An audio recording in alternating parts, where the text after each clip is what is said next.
ತರಗತಿ ವಿದ್ಯಾರ್ಥಿಗಳು ಬಾವಿಯಲ್ಲಿ ಚಂದ್ರ ಪದ್ಯವನ್ನು ಅಭಿನಯಿಸುತ್ತಾ ಹೇಳುತ್ತಿದ್ದಾರೆ.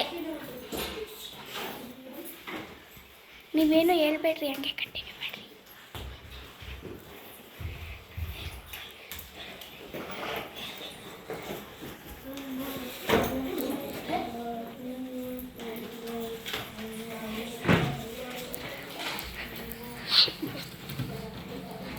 ನಾವು ನಾಲ್ಕನೇ ತರಗತಿ ವಿದ್ಯಾರ್ಥಿಗಳು. ಪಾಠ 13 ಬಾವಿಯಲ್ಲಿ ಚಂದ್ರ ಪದ್ಯ. ಪದ್ಯವನ್ನು ಅಭಿನಯಿಸುತ್ತಾ ಹಾಡುತ್ತೇವೆ.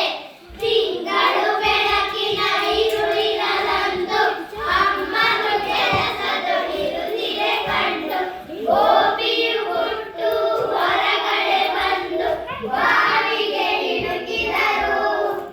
ಬಾವಿಗೆ ಚಂದ್ರನ ಬಿಂಬವ ಕಂಡು ಚಂದ್ರನು ಬಾವಿಗೆ ಬಿದ್ದನು ಎಂದು ಅಯ್ಯೋ ಪಾಪವೇ ಎನ್ನುತ್ತಲೆಂದು ಕೊಕ್ಕೆಯ ಹುಡುಕಿದರು, ಕೊಕ್ಕೆಯ ಹುಡುಕಿದರು.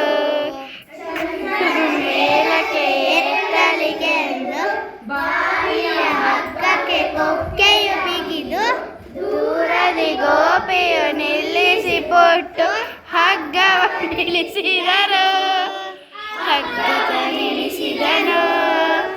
ಹಗ್ಗದ ಕೊಕ್ಕೆಯು ಕಲ್ಲಿಗೆ ಸಿಕ್ಕಿ ಪುಟ್ಟುವು ಚಂದ್ರನು ಸಿಕ್ಕೇ ಸಿಕ್ಕ. ಏತುವು ಚಂದ್ರ